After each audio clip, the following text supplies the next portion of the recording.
noting, yeah, go there. So let's start there. Okay, thank you. Are you going to talk? Alishba Khan Barech, hailing from Nushki, with secondary hometown in Quetta. Our standout achievement includes being the only Pakistani from Balochistan to receive a Cambridge University scholarship after being shortlisted in a global essay competition. Alishba, please join us here for the opening questions. Welcome, Mr. Prime Minister. The students here in this auditorium are among the most privileged students in Pakistan, and against them are millions of marginalized children who don't have access to education. What do you think, against this backdrop, will the government be able to fulfill the aspirations set out in the Pakistan 2025 vision document? First of all, it's such a delight to see you in such an accomplished position. Well, coming straight to the question that what a government can or can't, let's have an honest conversation over here, because I never believe in a clever conversation. From where do government does the function of the service delivery? It collects its taxes and then it spends it. And the third source of the revenue is that if you don't have that, you're going to borrow it from the third multilateral entity or outside from someone to fill in that gap. So what is our cycle and what is happening with us? We have got a target of almost 21,000 billion rupees receivable tax or achievable, which we project that we should achieve that. And the receivables are around 7,000 billion rupees. So the gap is of almost 14,000 billion rupees. So you are living in a neighborhood where you have got a very tough situation with your security, terrorism, so forth, and few other things. Along with that, you have to develop an infrastructure to kick the economic growth and the rest. And then you have to couple it and provide the primary education, higher education to different socio-economic background of the people. The population is around 240 million people. How do you do that? How can you do that? The tax evasion is almost more than 10,000 billion rupees. And this is, I am talking about the documented economy, which by the way is almost 20%, and rest of the 80% is non-documented. So there is a non-documented economy and there is a documented economy in which you cannot receive taxes. You would definitely lead the questions, whose responsibility is this to collect all these taxes? Of course, it's the government and government's related department, which is FBR in this case. We have not done it. This is not in last 3 months that we have not been able to hit that target. It is a consistent story with all kind of big leaders, small leaders, mid-sized leaders, military dictators, civilian dispensation. This is a constant story. And this is the challenge of governance. Instead of hysterical criticism of different things, if we start having these sort of rational conversations, we would exactly know where we are failing and why we are failing. Whether it is the health services or the educational services, if you want to ensure and spread it out as a nation, as a country, the first and foremost thing is that you develop your taxation system properly. All of us want to live in a Scandinavian ideal world, like the lifestyle in Norway and Denmark and the rest. Their contribution, tax contribution to their GDP is 91%. Ours is 9%. So I want to have a Denmark for contributing 9% as compared to 91%. It can remain in my wish list, but I can't have that. It's painful. It's painful. It's slow, both. So what do you do? As a caretaker, I can proudly say that after many years, we are the one in last quarter, we have achieved our tax target. This is amazing. If we could do it in 3 months, why the rest of the governments can't do? It is for the people like yourself, they need to answer and raise these questions. We did it. It's documented, it's published yesterday that in last quarter, we were able to achieve the tax target in the FBR. So if it can be done in 3 months, it means that it is practical, it's possible, and if it is not happening, there is something very seriously wrong with our governance structure. This is my opinion on it. Two is both the people and the government. Yeah, of course, government is part of the people. I mean, if I am electing a government, so I'm contributing towards that either resolution or the problem. So I am part of the problem. And when you become in the government, and I have lended that support to you, so it means the two of us have brought it to the tango. Mr. Prime Minister, why do we always go into frenzy and last-minute coping mechanisms, shut down the schools and do this and that? Why can't we be like Beijing and control this issue? I mean, crop burning is one of the prescriptions, but then there is no law enforcement. You go on the motorway and people are doing it without any fear of repercussions or them being caught. So what do you have to say about that? I completely agree with you. I mean, the enforcement is one of the challenges, as you have identified yourself in your question. The poor enforcement is part of the problem of the governance in this country. There are laws, they exist, but if he goes and tries to implement and apprehend that man, you would start agitating that his rights are being violated. And there is a group of rights emerge in this country wherever the law enforcement goes for the enforcement. There are occasions on which the law enforcement also are compliant for multiple reasons. Financial mismanagement, few others, political influence, they are there.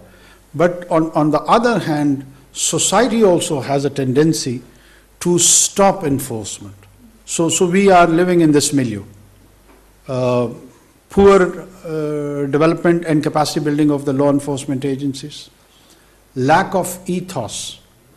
I mean, if you go and observe your bureaucracy who has to implement, you will be surprised the kind of a value system probably they personally hold. That is appalling, that is shocking, that is disappointing to say the least. We have a structure of a bureaucracy which does not have a sense of identity. That what was the Ottoman Empire? The Janissaries were the most committed group which ensured the structure of the empire. And those Ottomans were able to expand their good or bad agenda till up till Eastern Europe, primarily because of the Janissaries. If you go and see the structure of any nation state, empire, or anywhere in the documented history, there is a structure of the bureau who takes and furthers and forwards the agenda which is linked to that identity. In our case, it's missing. It is unfortunately missing. You don't know who they are enforcing the laws for, or they themselves are pretty much confused. So there is a structural issue at the level of the enforcement which needs some radical changes, in my opinion. Whether somebody does that or doesn't, you need a civil structure reforms. Until and unless you don't do that, from the burning of the crop up till allowing a vehicle on the motorway which is not fit environmentally, are both part of the challenge. So we need to address that as soon as possible. I don't know whether this policemen agree with it, but this is my opinion. But then you mentioned radical change. Who will bring it and how? Like, what is the prescription? Will we keep dying? Our lungs are practically collapsing. So what is the prescription? Radical changes are required. This is all I can say. By whom? Let's find the noun, let's find the person or persons in the time. They are placed somewhere in the future. If somebody can peek in the future, they will know it. But I am still pessimistic. I haven't found the answer, Mr. Prime Minister. Give us a noun. Well, this is my art, to evade answers, you know. It's not the art to give all the answers. Well, Mr. Prime Minister, now coming to some serious questions. You recently banned all these celebrations on New Year's Eve in solidarity with the Palestinians. While it was well intended, Mr. Prime Minister, it raised two questions. A, about law enforcement, and B, about the global image of Pakistan. I mean, for the first one, celebrations still took place in the absence of law. For the global image, I mean, Pakistan, the only Muslim nuclear-powered country, has now gone to a status that when generations are being literally wiped out, this is what we are doing, banning fireworks. What do you have to say about that? First of all, there was a lot of criticism also, and there was a lot of appreciation behind this decision. So there is a mix of both. There is a section of society which wanted to celebrate the New Year, and down the line, after 100 years, they wanted to be documented as someone on that particular second, 12 o'clock, 1 second, dancing and having festivity and so on and so forth. So they're very, very critical of this decision, and I don't mind of the criticism. Our intention first was to highlight that in the global community, particularly on the Western Hemisphere, that there is a nation of 240 million people who officially has distanced itself from the festivity because of the kind of the genocide which is being committed by this apartheid state of Israel, which is brutal, which has applied a disproportionate force, whose existence is also at question, but they are expressing this brutal, are displaying the force of this brutality in a very, with impunity. So what are our options? One, do we go to the war? Yes. I'm an interim prime minister. Do you expect me to take the 240 million people to the war? Probably a nuclear war. So you are very quite serious people and raising a very serious question to me. Think about it, have a grand assembly, mull over it. I can't alone take such a big decision. It's huge. It's big. Should we go to war? I mean, in my personal opinion, I am a very aggressive and a jingoistic person. Maybe I would say yes, but don't listen to me. War has implications. War is not a joke. What we have done, we have exploited the forum of OIC, we have exploited other international forums, we have been engaging with Western diplomats, particularly the US diplomats, Brits, Europeans, and clearly enunciating them, telling them that if such behavior continues, it would be responsible for radicalizing the entire 1.4 billion Muslim population throughout the globe, within West and over here, Middle East, North Africa, anywhere. So we are trying, the immediate objective is that somehow this senseless war and create a humanitarian corridor. This is the kind of a message which the military leadership recently took to the United States. And we were quite clear in our opposition and our condemnation and our commitment towards Palestinians. Is it wise on this occasion to initiate a war? And who are you, me, and anyone else who feels so passionate about Palestine and in its cause. We have not lost a finger in this war, this single finger. There 9,000 children have been killed. Let them decide. There is no need to be heroic over here in this peaceful, cozy environment. And just thinking that, oh, I'm so heroic, that because I stand with the oppressed one. It's very good. It's very good, but they are the one who are suffering, they are the one who are facing. Let's take this question first to them, that whether they are willing to take this war and in which direction. Over here they are calling conferences and seminars and speaking with all their rhetorics. I completely understand. I am more radical than all these so-called people who play on these rhetorics. But I try to control my populist tendency. These are very serious. Is there any idea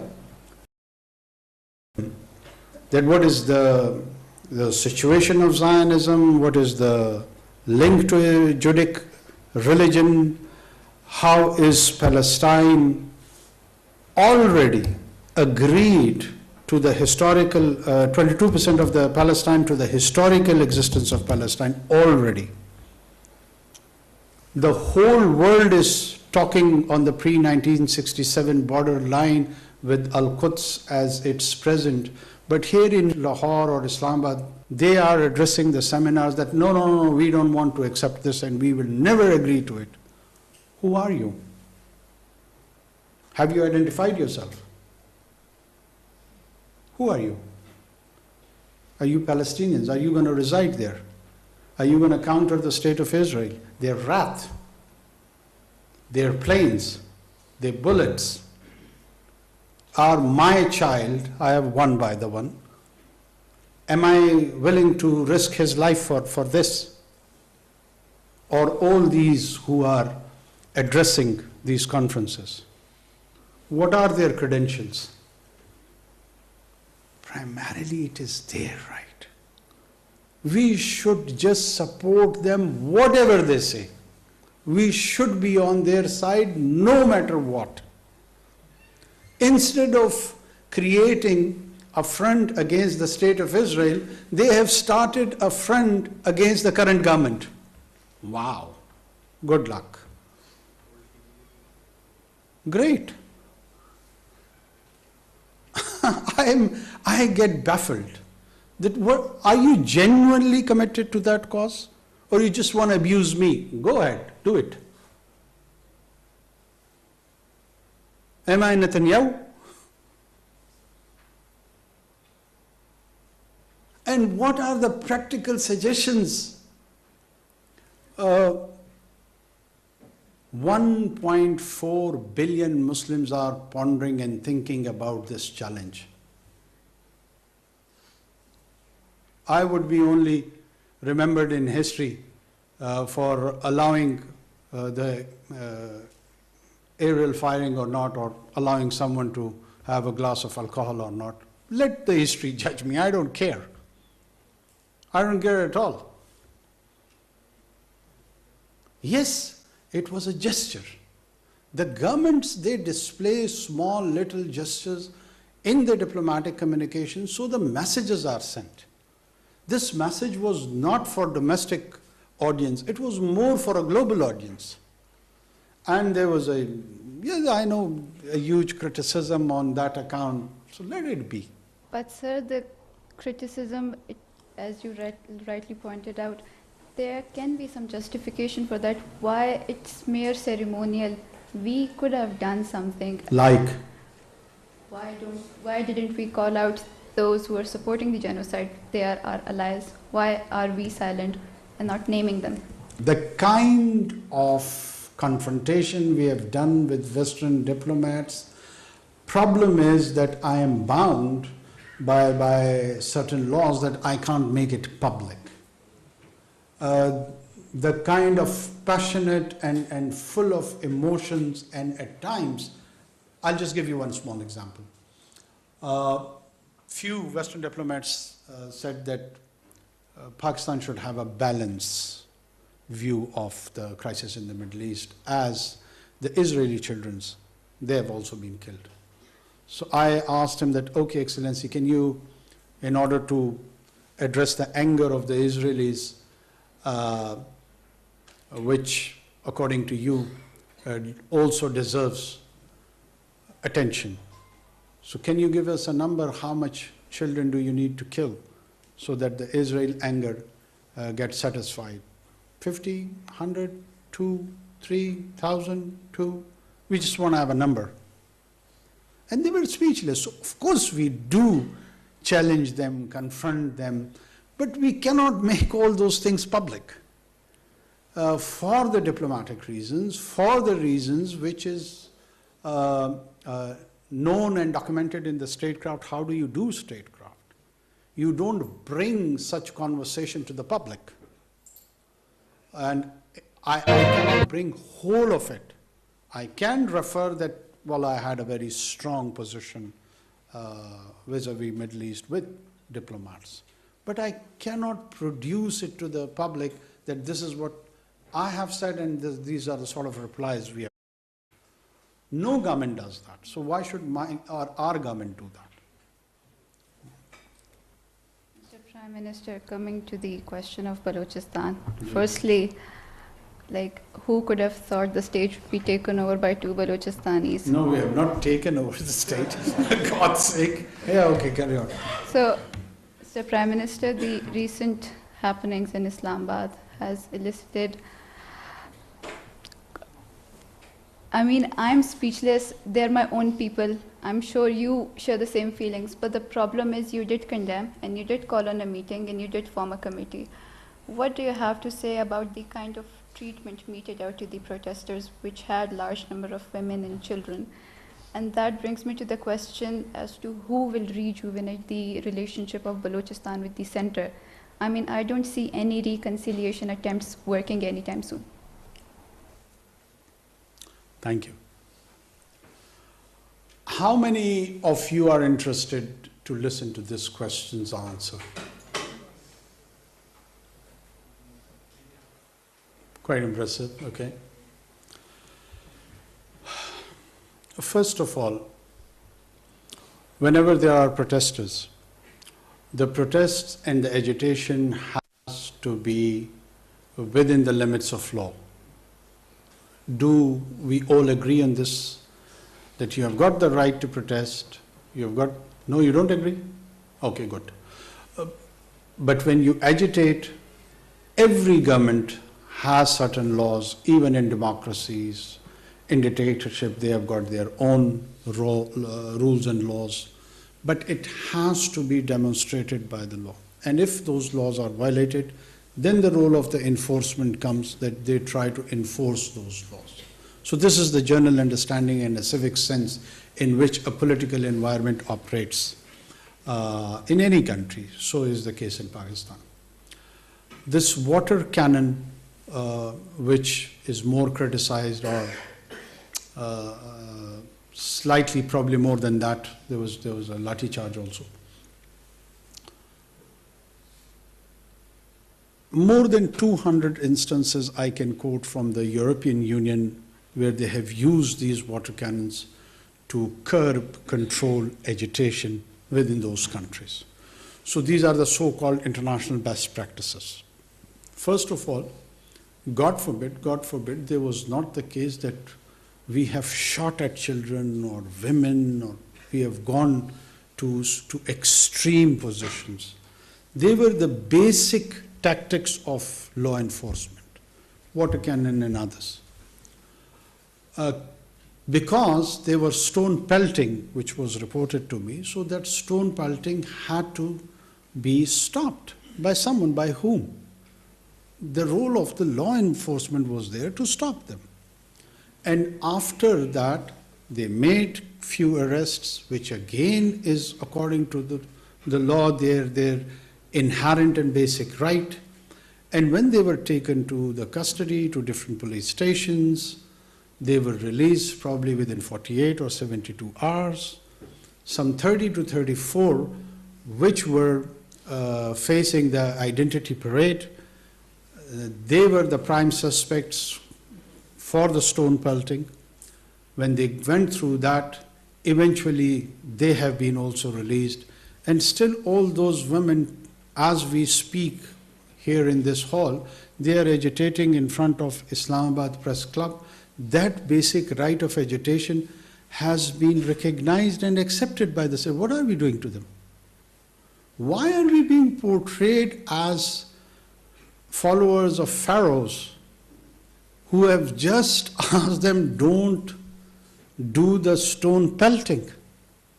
What have we done? I would be interested and I would stand more educated if somebody could tell me that no, you have done the, ordered the shooting or any other extreme measures have been taken by the government.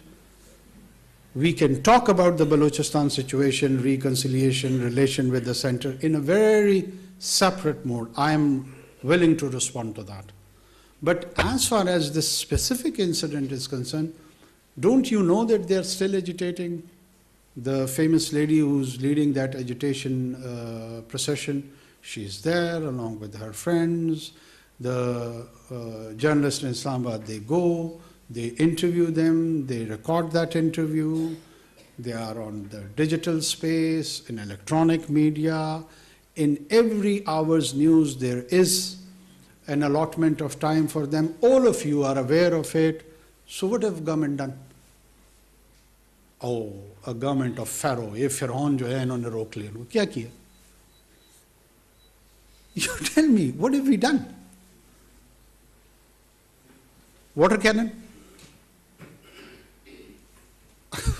Please try to understand that there is a government, and when the government faces a challenge tactically in which there is stone pelting or some other forceful things to change that order, the government has to enforce law. You can demand that no, law cannot be enforced. Then it's a jungle. Law has to be enforced, no matter whether somebody likes it or dislikes it. If you have any other question on Balochistan, I'm willing to answer.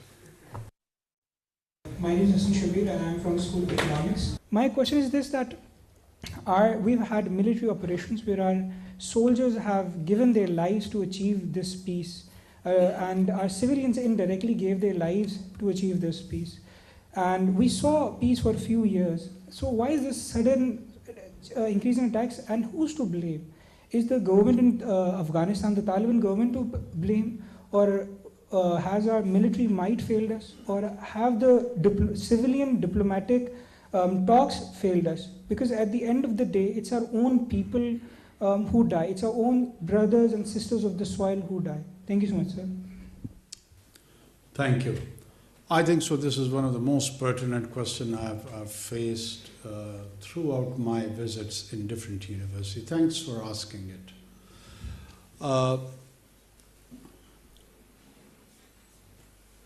There is a discipline in which people in different universities now teach on insurgency and non-state actors.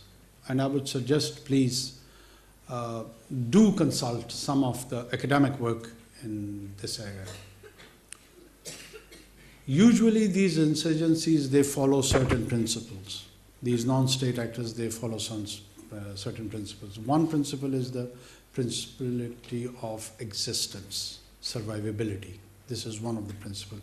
That their entire strategy revolves around survivability, that how would we survive? Why? Because they always are numerically at a disadvantage. And the states which are fighting them are advantageous as far as the numbers are concerned.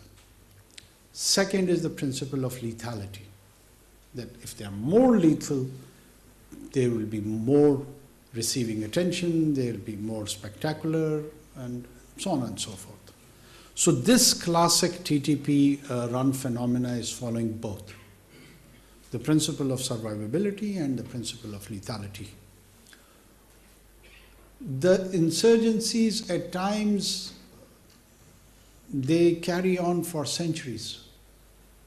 We don't understand and appreciate the nature of such wars. I come from a tribal background. There were two tribes. I'm sure there must be Pashtuns amongst you, Salman Khail and Nasser. There are two major Pashtun tribes. They fought for 135 years amongst themselves. So to us, it's not a surprise. We are quite familiar with such situations. When the Jang-e-Jamal was there, were they brothers or they were enemies to each other? And who were they? Who were they trained by? What sort of quality individuals they were? So I don't feel that they are my brothers.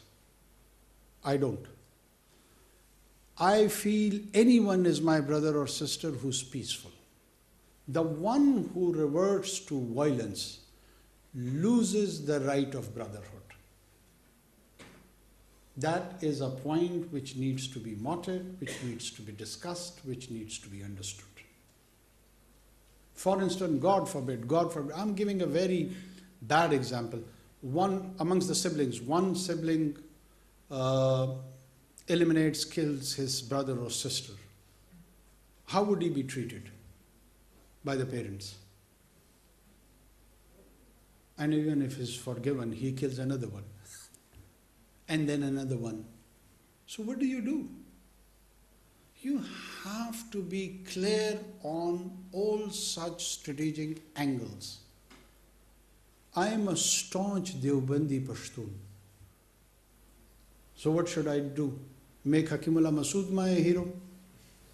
I have exercised my choice. I am with State of Pakistan. He is not my brother, he is my enemy. And you try to eliminate enemies. Anyone who is challenging in violent terms through organized crime, politically, ethnically, religiously, is the enemy of the state, is the enemy of that social order. You can have all kinds of disagreements, but no one can give you the license to kill. No one can give you the right to eliminate the other. So the responsibility of the state is, inshallah, we are ensuring that we have a plan. It is not a challenge that they will prevail on the state of Pakistan. Never. Inshallah. You can be a tahajjud guzar or a very liberal man. That is your choice. But no violence. Yes. Zainab Hamid. Assalamu alaikum, Prime Minister. First of all, a very warm welcome to you, and I think myself and everyone else here is honored to be interacting with you here today. I'm going to proceed with my question. सवाल मैं आपसे उर्दू में करूँगी और सवाल ये है कि हमने अक्सर औकात ये देखा है कि अगर हमने यूसुफ रज़ा गिलानी साहब को हटाना हो या नवाज़ शरीफ साहब को हटाना हो या इवन कि अगर आपने कासिम के अब्बा को गिरफ़्तार करवाना हो तो हमारी अदालतें रात के 12 बजे भी खोल दी जाती हैं, लेकिन जब भी कोई ज़ैनब मर्डर केस या मोटरवे गैंग रेप केस या इस तरह का कोई भी केस होता है तो हमारी अदालतें बंद रहती हैं। नूर मुकद्दम केस पे हमने ये देखा कि हमारी अदालत खोली गई। My question to you is, isn't justice denied, justice late, justice denied?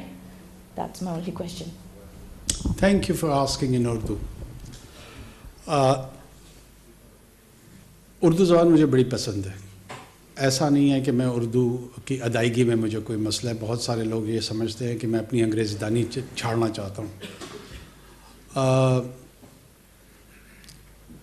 देखो, आपने पूरी बात जो की है, अपने सवाल में अपना जवाब भी मैं कम छोड़ा है आपने, लेकिन उसके बावजूद मैं कुछ ना कुछ ज़रूर कहूँगा उस पर। ये जो पूरा का पूरा निज़ाम अदल है, इस पर बड़े संगीन सवालात हैं और जब तक इस निज़ाम अदल को हम एड्रेस नहीं करेंगे, इसमें किसी का अब्बा हो या किसी की अम्मा हो या किसी की बाजी हो یا وہ خود ہو، محفوظ رہنا مشکل ہے. یہی آپ کو پروٹیکٹ کرتا ہے نا یہ نظام. اور وہ چند رہنما اصول ہوتے ہیں آپ کے. مسئلہ یہی ہے کہ قاسم کے ابا جب خود ہوتے ہیں نا تو ان کو حمید کی اماں بالکل نظر نہیں آ رہی ہوتی. وہ ناؤنس کے جھگڑے میں پھنس جاتے ہیں. جب تک میں ہوں آج تو مجھے سب کچھ درست نظر آ رہا ہے. جب کل آپ اس جگہ پہ ہوں گی تو وہ مجھے درست نظر نہیں آ رہا ہوگا.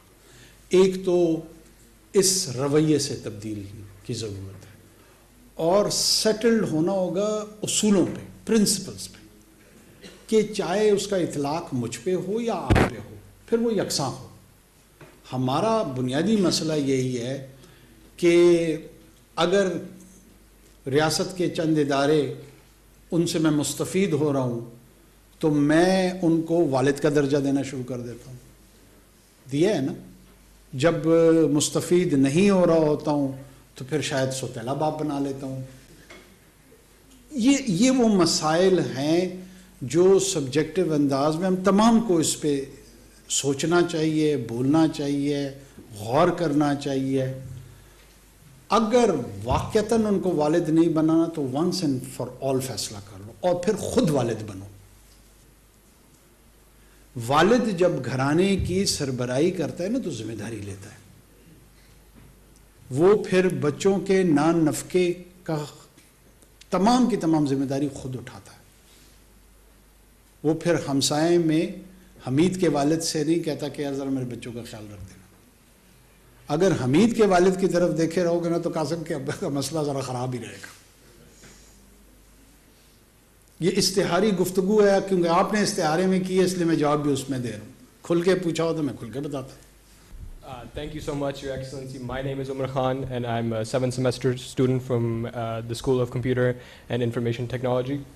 So a lot of students like myself are about to graduate across Pakistan, and a lot of us would like to stay in the country and contribute to society and the economy as well. However, the best and brightest often choose to go abroad because they have better opportunities there.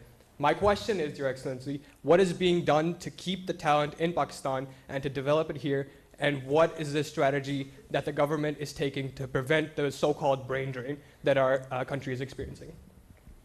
I think so in the best interest of Pakistan is that we should have both.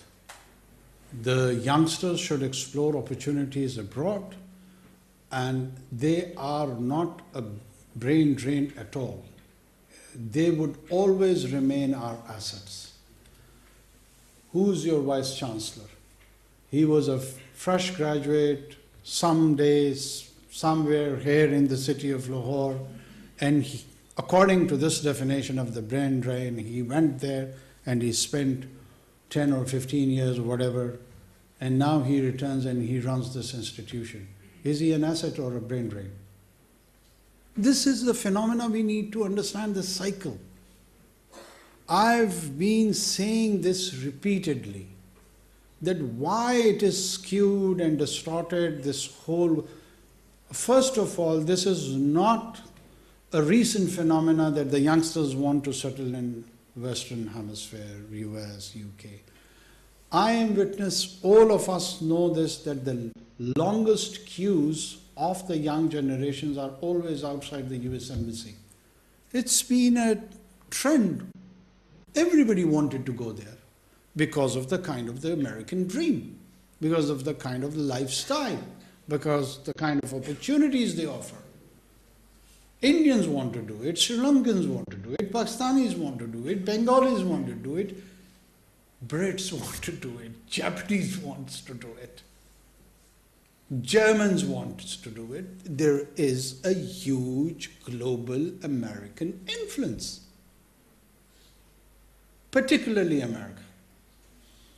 And during the 60s, everybody was criticizing that, oh, the Indians' population, a huge section is going and it is becoming a brain drain. Down the line, after 3 decades, most of them became brain assets. They returned to the Indian society, invested back what expertise they got from there, what capital they got from there, and it is triggering, accelerating the economic growth of India. So please don't take this as a negative tendency. It's not. We are able to export our services. This is our accomplishment. Why are we so depressed about it? I hardly see a reason. If he or she, anyone goes anywhere on the planet, they remain at least for 3 generations attached to this society and state. There is a classic case study of your diaspora in UK. 3 generation people are living still in Mirpur. They don't divorce from this structure all the way. Yes, we need to produce better human resource. We should focus on the quality human resource. That should be our concern. Best nurses, best doctors, best IT experts. We are compromising on that. We are not producing good quality individuals, and we are all worried about, all of them have gone to the Western Hemisphere. That is the wrong concern. The right concern, in my opinion, be that you should focus the kind of skills they are imparting in such places like this. And that is a huge challenge. I am sharing it with you. Please introduce yourself. Assalamualaikum, Prime Minister. I'm Hafsa Khalid and I'm from the Institute of Psychology. And consequently, my question pertains to the mental health situation in Pakistan. So the mental health situation in Pakistan, there are regulatory bodies. There's Pakistan Psychological Association. There's also a task force. My question is, why don't they do anything? I've seen, and all of us have seen, a lot of unethical practices being carried out within the field. So why don't they actually do something to regulate mental health practitioners, as it is done with other fields, such as if you're a doctor, you are constantly being monitored. Why does that not happen with mental health practitioners? Thank you. One of the challenges when I interact with the people, that they probably presume me in a role of a settled prime minister, a permanent prime minister who's got a backing of the parliament, where he can go back and do the legislation as a wrap of the executive, which in my case it's not. On the other hand, there are people who just want to see that my face vanishes as soon as possible, even before the 8th of February. So this is the kind of a balance I have to keep. I absolutely agree that we need regulations. We need regulations for the mental health practices and few other areas also. We lack good regulations, good rules and regulations even for medical education, be it for nursing council, nursing schools, medical schools. I have appointed a special assistant who can focus on medical education. And I would try to include this mental health also, because it's larger, the same family, you know. But we do have these limitations. I, as a caretaker government, cannot go for the legislation. The maximum which we can do and which we are trying to do is develop the drafts, put them in the law department, and once the parliament is there, the draft could be sent to them, the homework would be done, they may take advantage of that. That's all the maximum we can do. Thanks. Next question. Sir मेरे 2 सवाल हैं आपसे. पहला ये है कि आप different university से आपको डिफरेंट स्टूडेंट्स ने बड़े मुश्किल सवाल पूछे हैं और आपने उनका बड़ा ज़बरदस्त जवाब दिया है. ये मोटिवेशन आपको कहाँ से आई? और मैंने सुना है कि आप किताबें बहुत ज़्यादा पढ़ते हैं. ये शौक़ आपको कब और कैसे पैदा हुआ? अच्छा, एक तो मैं पहली मरतबा 2015-16 में डॉक्टर आदिल नजम साहब हैं, हार्वर्ड में पढ़ाते हैं. उन्होंने मुझे हार्वर्ड फोरम ऑफ पाकिस्तान पे बुलाया था. उस वक्त मैं तर्जुमान था सूबाई हुकूमत का, और I was privileged to address Harvard forum of Pakistan there. There was a huge audience like this one. وہاں سے مجھے یہ لت پڑی. تو اگر آپ نے کسی بندے کو تلاش کرنا ہے کہ اس کی وجہ کون تھا, ان کا نام ہے doctor Adil Najam.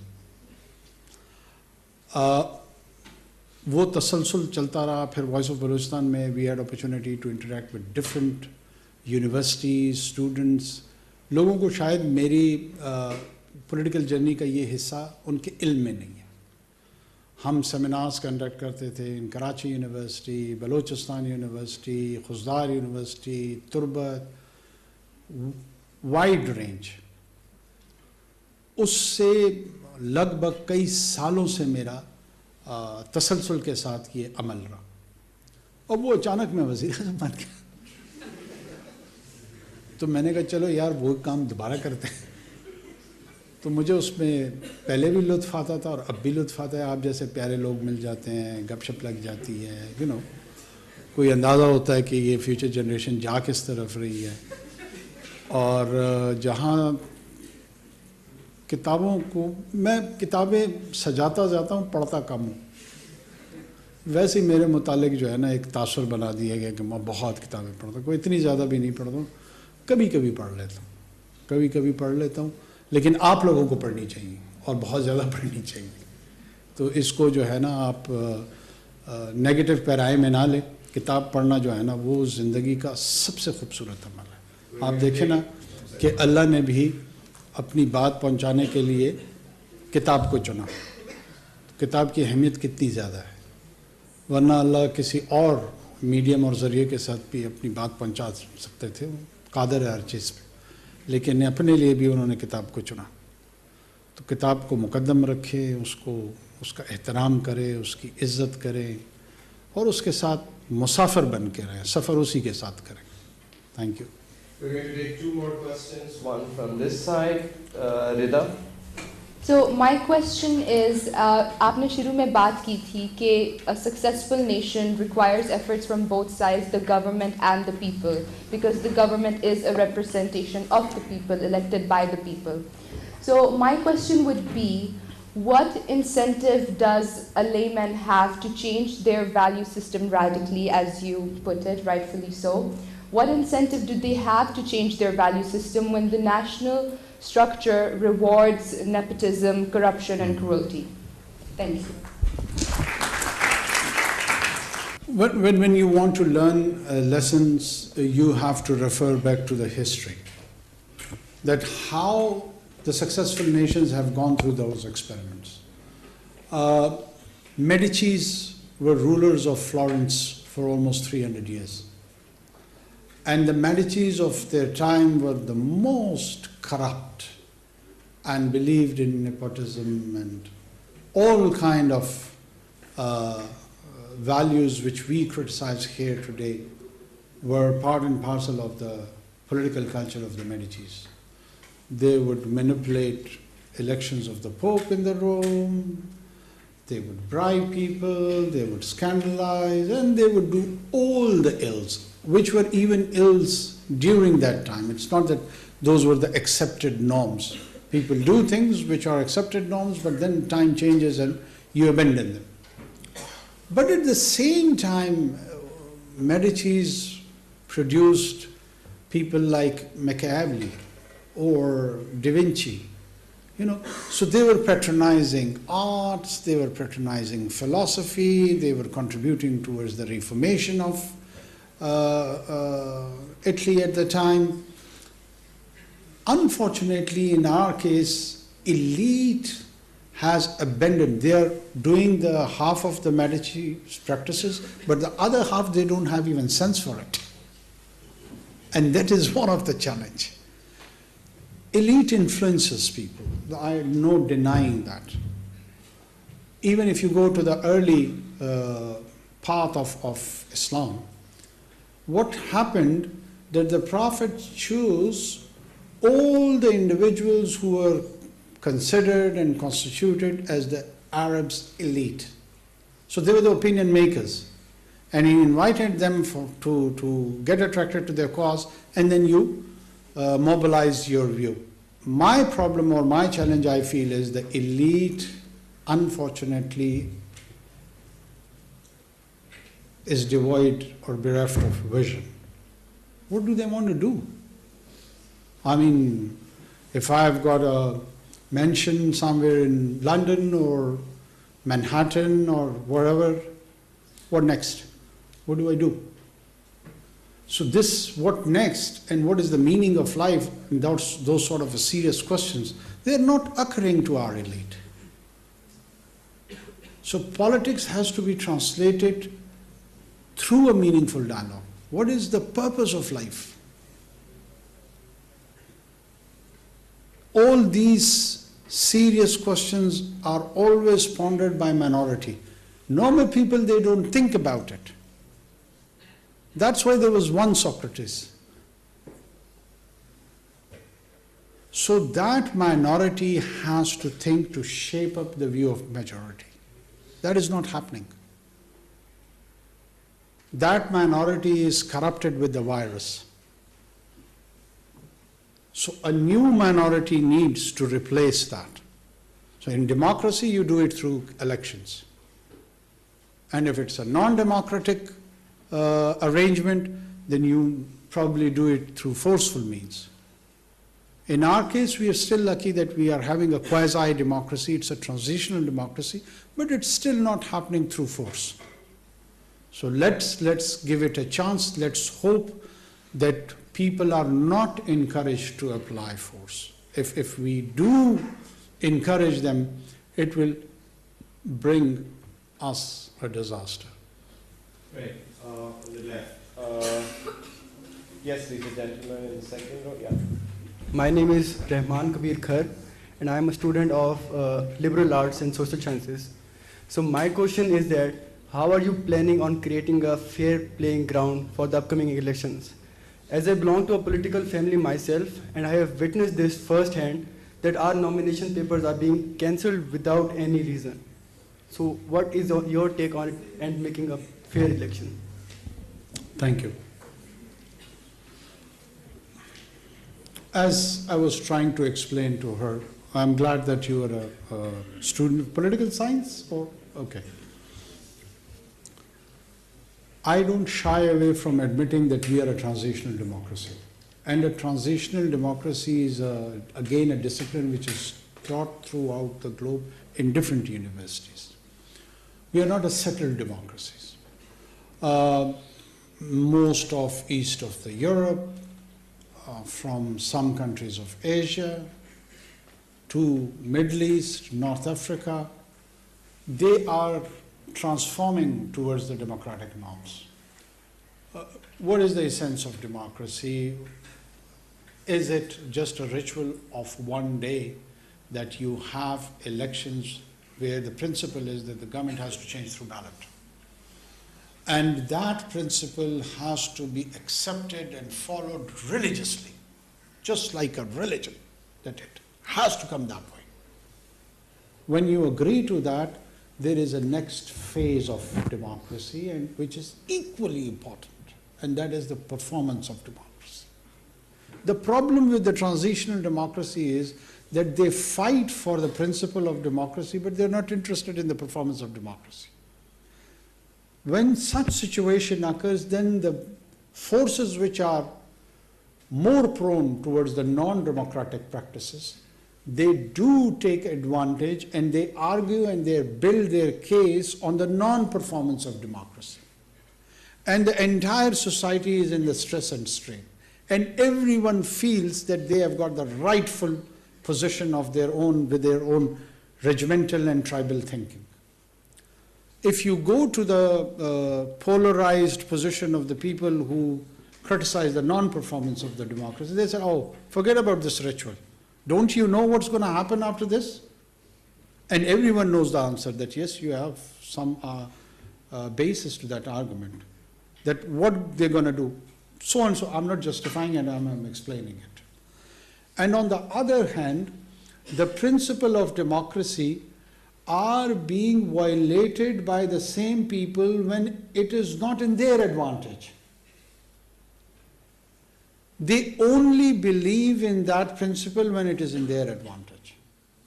They don't believe it as a principle. 2018, 28, 2008, 2013, 2002. There is a whole history to this. And in that history, the people which we now see as the flag carrier who are advocating for this principle of democracy have been on the other side.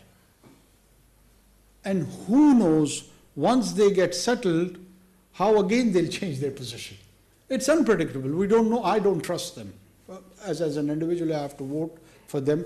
I wouldn't know that if they get settled with the forces on which they are on the confrontational path, so what would they do next?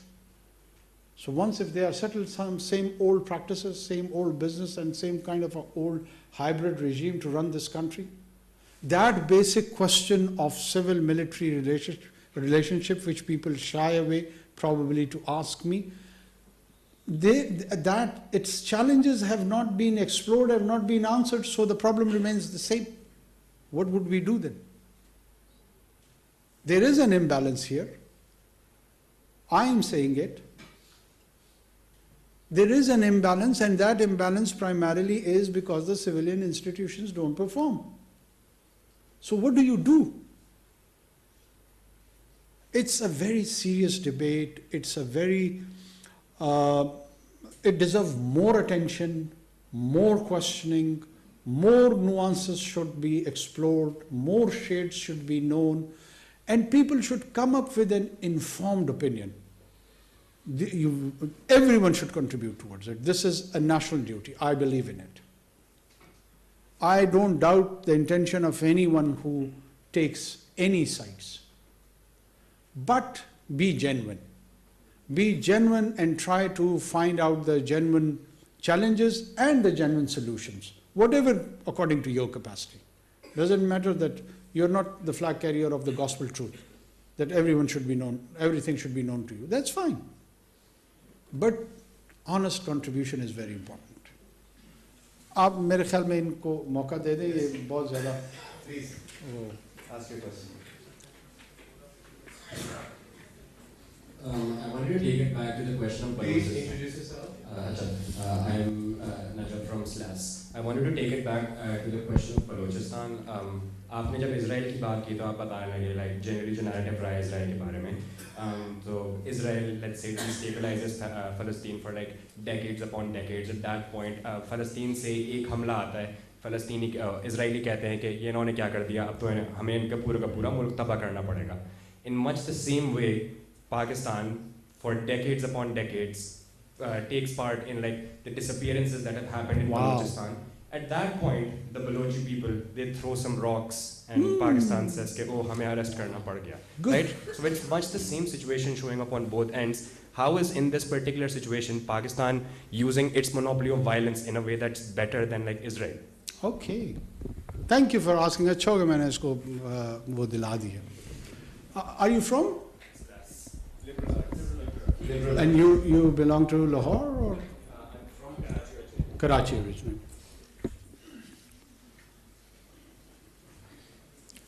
एक तो जो analogies इंसान देता है, चारी picking करता है, वो बाज़ औक़ात अपने गुस्से से और अपने बायस से करता है. सबसे पहले अपने बायस और अपने गुस्से को कंट्रोल करना चाहिए, मुझे भी और आपको भी. और वंस यू डू दैट, और जो प्री कंसीव्ड नोशंस होते हैं उनसे हट के उनको डिवोर्स दे के फिर रियलिटी को एक्सप्लोर करते हैं. इज़राइल 1948 में आज भी आधी दुनिया उसको तस्लीम नहीं करती.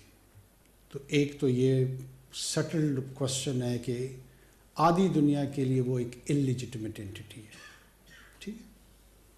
पाकिस्तान 14 अगस्त 1947 को लिजिटिमेट एंटिटी बना, जिसको 197 मुल्क तस्लीम करते हैं. अब ये एक लेजिटिमेट एंटिटी और एक क्वेज़ाई लेजिटिमेट एंटिटी.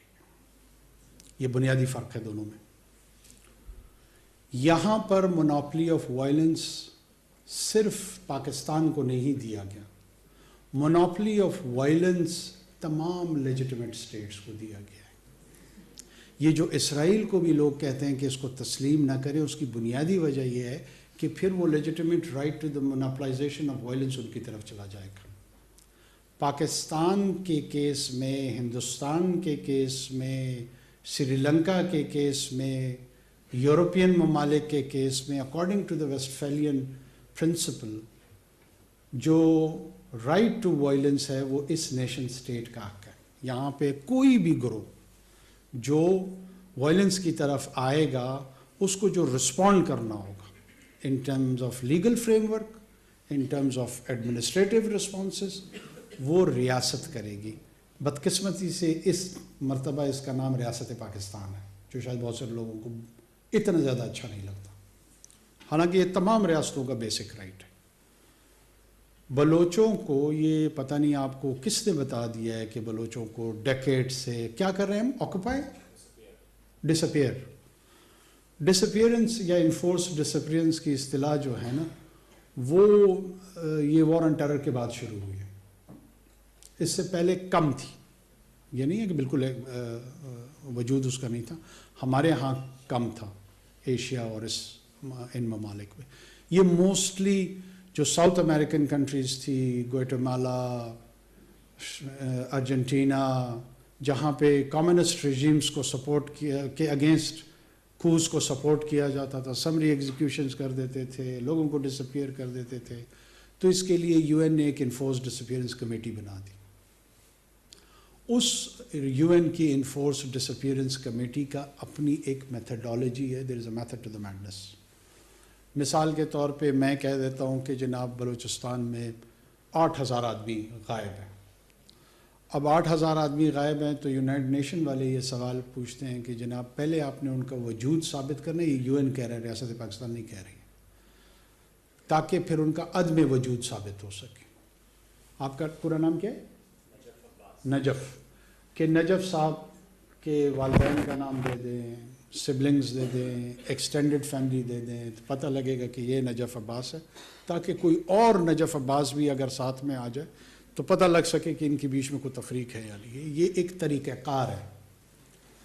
اس طریقہ کار کے تحت جب 2009 میں یہ یو این کی انفورس ڈسپیئرنس کی کمیٹی یہاں آئی تو انہوں نے کہا, یہ لگ بھگ ایگزیکٹ نمبر نہیں دیا مجھے, بڑا لوگ کہتے ہیں جھوٹا ہے, جھوٹ بولتا ہے, ابھی گوگل کر کے دیکھ لو, انہوں نے لگ بھگ کہا کہ 50 کے قریب ہے. ٹھیک ہے.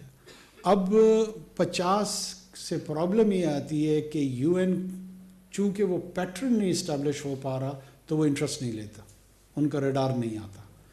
ان کے جو ہینڈلر ہیں وہ ان کو سمجھاتے ہیں کہ بیٹا آپ نے کہنا ہے 8,000 لگے رہو, تاکہ یہ پورا کا پورا اسپریڈ آؤٹ ہو جائے اور انٹرنیشنل ریڈارز میں وہ رجسٹر ہو جائے. باقی کس نے دیکھا ہے, ہونا ہے نہیں ہونا ہے, آپ نے بھی تو اتنا دیکھے پیشنیٹ ہو کر اس کے لیے سوچ رہے ہیں, لیکن پتہ نہیں کرا ہے کہ یو این کی ڈسپیئرنس کمیٹی اس کے متعلق کیا کہتی ہے. پڑھے لکھے آدمی ہو, انفارمڈ ہو, اس ایشو کے ساتھ انٹرسٹ بھی ہے, لیکن نہیں پتہ کیا, وقت نہیں ہوگا اور مصروفیات ہوں گی, لیکن ذرا پور اسسمنٹ. بلوچستان میں جو سال ہا سال سے ہو رہا ہے نا, نجف عباس صاحب, اگر آپ وہاں پر صرف اور صرف کراچی سے کوئٹہ تک سفر کریں تو بہت ساری یہ پروبیبلٹی ہے کہ وہاں پہ جو نان اسٹیٹ ایکٹرز ہیں, B L A, B L F, B R A, خاکم بدہن آپ کو بھی نشانہ بنا سکتے ہیں. آپ کوالیفائڈ ہیں, ایک تو نام آپ کا نجف عباس ہے, سارے سمجھ رہے ہیں. دوسرا آپ اردو زبان بولتے ہیں, ٹھیک ہے, رنگ گہرا ہے. یہ ساری کوالیفیکیشنز فار ایلیمینیشن ہیں. اب ریاست کی جو ذمہ داری ہے, آپ جیسا کوئی ایک گریجویٹ جاتا ہے اور وہاں مستنگ ٹاؤن میں کہتا ہے کہ جی میں نے پڑھانا ہے کسی کو, کیا پڑھانا ہے, پاکستان اسٹڈیز, انگریزی, اسلامیات, وٹ ایور, اور ان دا پروسیس یہ 2 افراد بی ایل اے سے بی ایل ایف سے جڑے ہوئے ہیں, یا آپ کو مار دیتے ہیں. یہ میں خیالی تصور پیش کروں. اور اس بنیاد پہ مار دیتے ہیں کہ یہ ریاست پاکستان کو پسند نہیں کرتے ہیں, تسلیم نہیں کرتے ہیں, یہ چاہتے ہیں کہ ان کی اپنی ریاست موجود ہو. ریاست کی ذمہ داری ان کے حقوق کے حوالے سے زیادہ ہے یا آپ کے حقوق کے حوالے سے؟ ویسے ہی ہاں یا نہ میں جواب دے دوں, تھوڑا سا ہلکا پھلکا کمنٹ بھی کر دو, خیر ہے. You are unarmed, they are armed, you have just walked in to teach somewhere. For multiple reasons they hate you and they just kill you. And I am the state. So what is my moral responsibility that I should be interested more in your rights or their rights? I think your moral responsibility is to look at it with more nuance, considering the reasons that like BLA and all these let's say organizations vagara, your responsibility would be to look at it with more nuance and consider the reasons they exist in the first place, right? No terrorist agency, even if we call them terrorist agencies, just show up randomly. Okay. I will later become professor. First, as a head of government, what should I do? Look into your rights. I will find out that why these terrorist entities have been created. I'll do it in a place like this where I am here either to learn or teach. But as a state, I have to give an administrative response.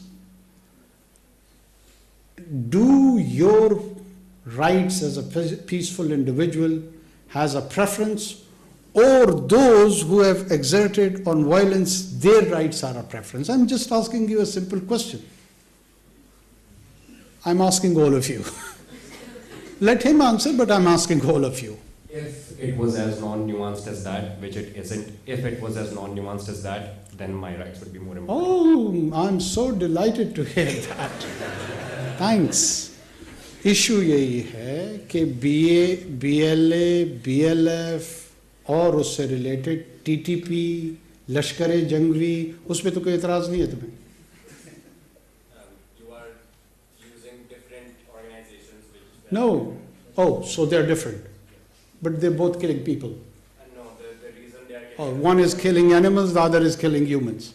One is killing, let's say, Just Punjabis. Agencies of the government, one is killing individuals. Good. So agencies of the government deserves to be killed. I think the point at which they have like literally worked to destabilize their existences, I think killing them is a very small response. Okay. No, let me. मैं चाह रहा हूँ कि ये ज़रा open हो. मैं चाह रहा हूँ ज़रा ये open हो. कोई फ़र्क नहीं पड़ता. यही point हमारा है कि जब इस तरह के radical views आएंगे, उनको proper administrative responses मिलेंगे. No matter what. But we will not allow them that they go with impunity and kill people. और ये नहीं हो सकता कि इस तरह civil entities की को masquerade करके, फरास बना के उस वायलेंस को रैशनलाइज करने की कोशिशें करेंगे. उनको भी हल्का हल्का देखेंगे, हल्का हल्का तेज नहीं, लेकिन देखेंगे ज़रूर. But we do see, we have a visibility as a government. हम इतने imbecile नहीं हैं, इतने idiots नहीं हैं. इन्होंने अलल ऐलान पाकिस्तान की रियासत और उसके पीसफुल सिटीजनरी के ख़िलाफ़ जंग शुरू की हुई है. हमने ये चैलेंज कबूल किया हुआ. देखते हैं अल्लाह मालिक के कौन जीतता है, कौन हारता है.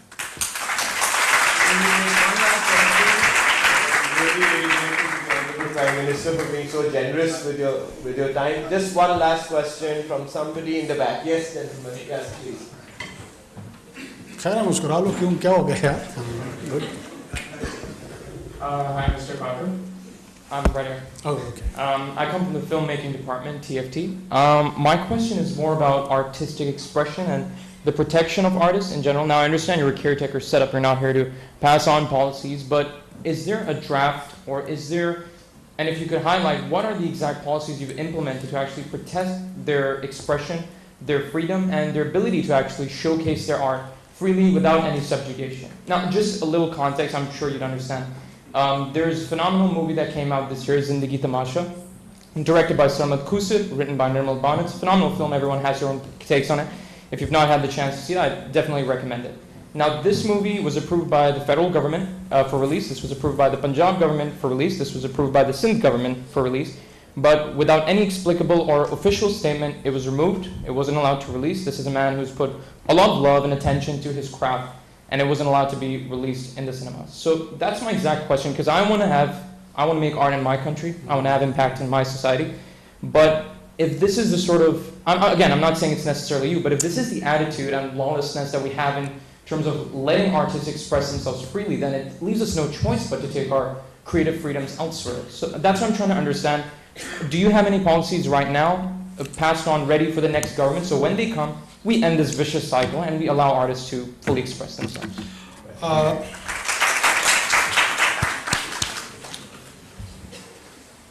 You've just said it, whatever is dwelling in my heart.